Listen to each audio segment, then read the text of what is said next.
It began as such things often do, with a murmur, an unplanned spark of humor amid the flash of cameras and the soft chaos of a Los Angeles premiere.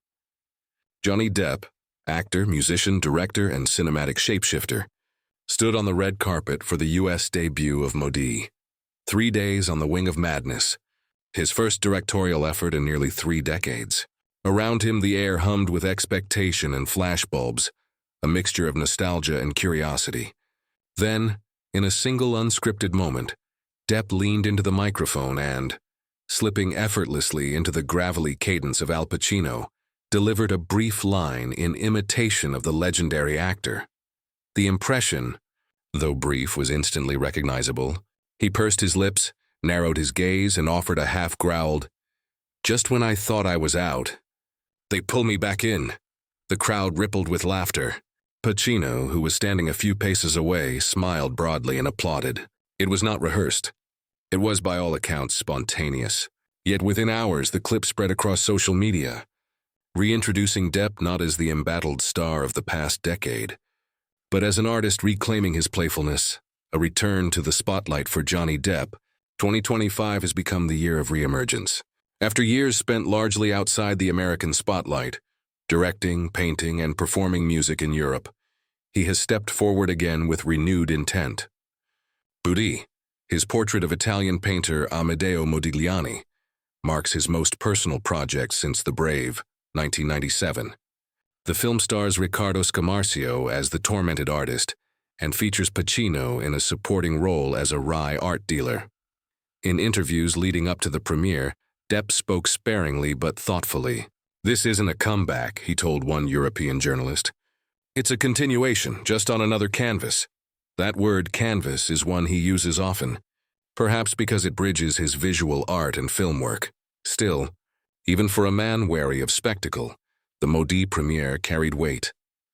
For the first time in years, Depp faced the full range of Hollywood's lenses: the curiosity of critics, the affection of fans, and the scrutiny of those wondering what his next chapter might look like, the moment everyone shared. The Pacino impression was, by industry measures, a small gesture, a flash of mimicry during a Q&A session after the screening. But its resonance spoke to something deeper. Here was Depp, known for vanishing into characters from Jack Sparrow to Donnie Brasco, finding a moment of levity with the very man who helped define one of his earliest career milestones. Their professional history runs back nearly 3 decades. In 1997, Pacino handpicked Depp to play the undercover cop in Donnie Brasco, a film that remains one of the most critically admired in both men's careers. On that set, the two developed an unlikely camaraderie. Pacino, the method veteran, and Depp, the enigmatic newcomer with rock star sensibility. "Al taught me what stillness can do," Depp once said. "He has this ability to let silence speak louder than words." So when he chose Pacino as the subject of his playful impersonation, the moment was less parody than homage. It evoked the easy familiarity of two craftsmen who have seen and survived the industry's tempests. Pacino's smile in response, broad, indulgent, almost paternal, seemed to seal the gesture with affection. From trial to transformation, that warmth stood in contrast to the turbulence that had preceded it. The past decade of Depp's life has been documented exhaustively, marked by courtrooms, headlines, and polarized public debate. The noise of those years was such that even his artistry, once the defining conversation around him, seemed momentarily eclipsed. But 2025 has, by visible measure, shifted that narrative. Embody premiered first at the Karlovy Vary International Film Festival, earning early praise for its visual restraint and intimate storytelling. Critics noted the film's painterly composition, comparing it to a quiet study in defiance and grace. By the time the production reached Los Angeles, anticipation had evolved from curiosity into genuine critical interest. The Pacino imitation became emblematic, a light-hearted punctuation mark in a story that has, for years, been weighed down by solemnity. It reminded the public of the qualities that first made Depp magnetic: his instinct for character, his ability to shift tone without losing sincerity, and his unteachable sense of timing. The fashion of reinvention, Part of the evening's fascination lay not only in what Depp said, but in how he looked. Dressed in indigo denim, a loose charcoal waistcoat, and his familiar fedora tilted just so, he evoked the musician-poet aesthetic he has long favored. Yet there was refinement in the tailoring, a cleaner silhouette that hinted at renewal. Only weeks earlier, he had appeared at the Dior show during Paris Fashion Week, his first front-row attendance in more than 30 years. The photographs from that event circulated widely, Depp seated beside artistic director Kim Jones, smiling, his posture relaxed. Industry commentators described the moment as symbolic, noting Dior's continued partnership with the actor, despite previous controversies. The fashion world, it seemed, was ready to embrace him again. At the Modi premiere, the alignment of these appearances felt intentional. Depp, ever attuned to imagery, appeared to understand that visibility itself can be narrative. Where once he seemed determined to vanish from Hollywood's gaze, he now re-entered it on his own terms, a film about art. Made by an artist to understand the resonance of Modi, one must understand Depp's long fascination with painters and outsiders. Modigliani, the Italian Jewish modernist who died young and unrecognized, lived by a creed of beauty over acceptance, an idea that clearly attracts Depp. The film's title, 3 Days on the Wing of Madness, refers to the feverish period in which Modigliani staged his final exhibition in Paris, defying both poverty and illness to present his vision. In press materials, Depp described the film as a love letter to those who create because they must, not because the world watches. It is a telling line. Like Modigliani, Depp has often pursued projects that confound commercial expectation. From Dead Man to The Libertine, Pacino, who plays a key supporting role, had been developing his own Modigliani project for decades. In joining Depp's version, he effectively passed the torch. "It's not often you find someone who understands both chaos and tenderness," Pacino said in a brief red carpet exchange. "Johnny does." The audience responds. If the premiere's mood was celebratory, the online response amplified it. Within hours, clips of the Pacino impression had accrued millions of views. On TikTok, younger audiences, many too young to recall Donnie Brasco, commented on Depp's mimicry with awe. "He nailed Pacino's voice better than anyone," one post declared, while another added, "Hollywood's real actors are still here." Journalists covering the event observed how the viral moment generated precisely the kind of organic publicity studios covet. No scandal, no orchestrated stunt, just a flash of humanity. The next morning, entertainment segments replayed the clip with headlines like "Depp and Pacino reunite in laughter" and "A lesson in grace and timing." For Depp's publicity team, it was a small victory of tone. After years of headlines dominated by litigation and division, here was a narrative that required no defense, only appreciation. Beyond the meme still, it would be simplistic to view the impression as a mere meme. What made it resonate was not just accuracy, but context. In that brief transformation, Depp captured the essence of performance. To reflect, to amuse, and to connect. It was both a reminder and a reassertion that beneath the mythos of celebrity remains the craft of acting. This is the paradox of Depp's career. Few actors of his generation have maintained such a strong hold on both counterculture and mainstream admiration. His collaborations with directors like Tim Burton, Jim Jarmusch, and Terry Gilliam revealed a performer drawn less to realism than to emotional truth refracted through eccentricity.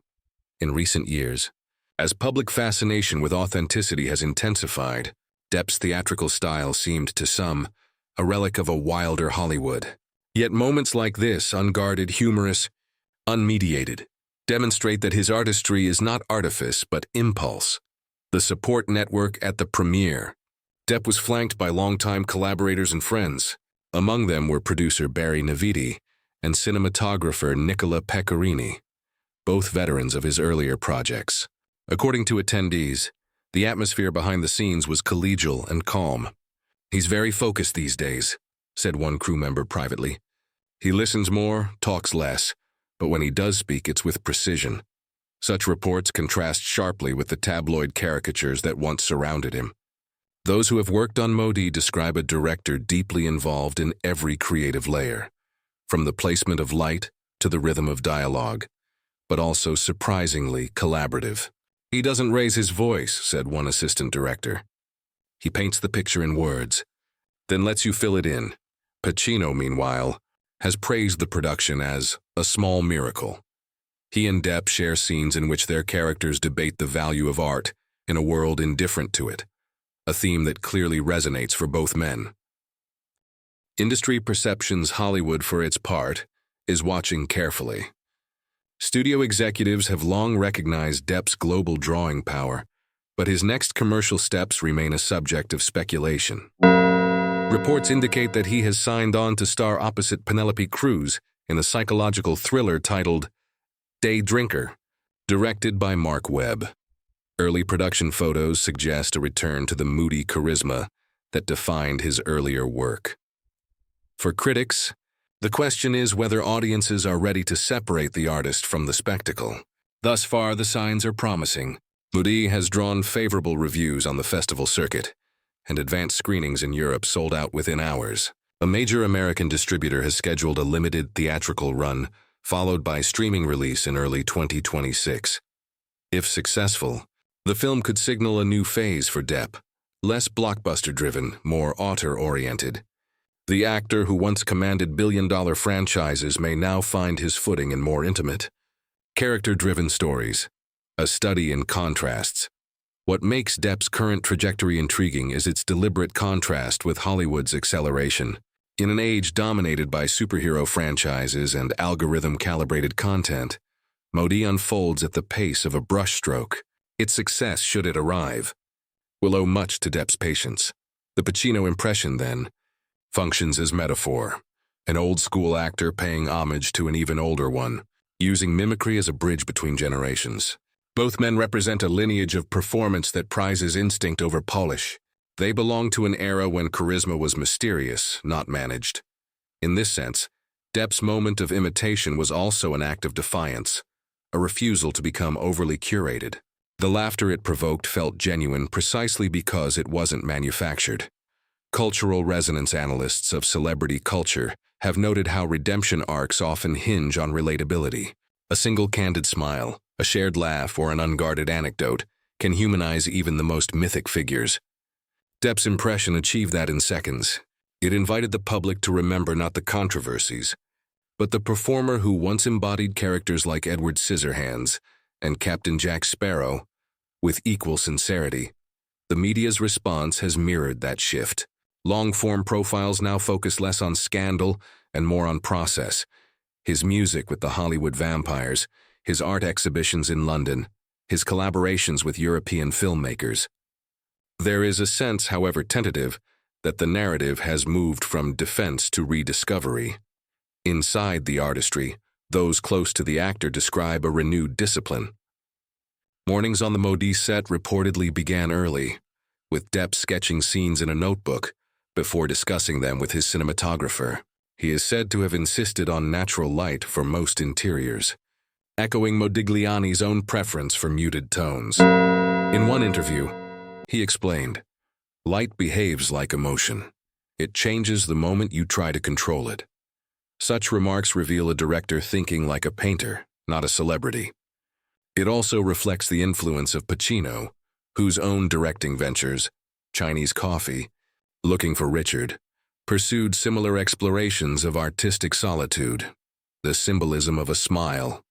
When the credits rolled at the Los Angeles premiere, Depp remained standing near the aisle, greeting guests as they filed out. Cameras caught him embracing Pacino, then sharing a quiet exchange, inaudible but suffused with familiarity. The two men laughed again, and Pacino's hand lingered briefly on Depp's shoulder. It was a small image, but a potent one. Two generations of actors bound by shared history and mutual resilience. For Depp, it seemed to mark not only a professional milestone, but a personal absolution. Later that night, outside the theater, he signed autographs beneath a soft drizzle. Fans shouted, "Welcome back," and he responded with a modest nod, murmuring thanks. There was no entourage, no performative flourish, just an artist moving through the crowd with quiet grace. The broader picture Depp's reemergence, intersects with a larger cultural conversation about legacy and endurance. The industry is re-evaluating figures once deemed too eccentric, too risky, or too complex. Directors like David Lynch, Sofia Coppola, and Wes Anderson have all spoken of the need for space to create beyond algorithms. In that sense, Depp's trajectory, erratic, passionate, defiantly human, feels newly relevant. His Pacino moment, though fleeting, encapsulated that spirit. It was an acknowledgement of influence and a declaration of independence all at once. Looking forward, what happens next will depend on several converging forces: the reception of Modi, the success of Day Drinker, and Depp's own appetite for visibility. Insiders suggest he is considering a return to the stage, possibly in a limited theatrical production in London. Others note his ongoing commitment to painting and music, areas where he can control both process and output. Whatever the path, one thing seems clear: the days of retreat are over. Depp has chosen engagement, not through press conferences or contrition, but through art and humor. Conclusion: the art of reclaiming the narrative. When future historians of cinema look back at 2025, they may not remember every headline or every debate. What they may recall instead is a single moment. An actor once mythologized for his transformations, choosing, with a wink, to embody another legend in jest. In that gesture, Johnny Depp reminded the world of something essential: that acting at its core is empathy wearing disguise, that artistry need not be solemn to be sincere. His impression of Al Pacino was more than mimicry. It was conversation, continuity, and perhaps even catharsis. As Pacino himself once said, "Vanity is my favorite sin." But on that autumn night in Los Angeles, vanity had little to do with it. What audiences saw instead was gratitude, the recognition between two craftsmen of the same rare breed, still working, still laughing, still alive to the play of it all.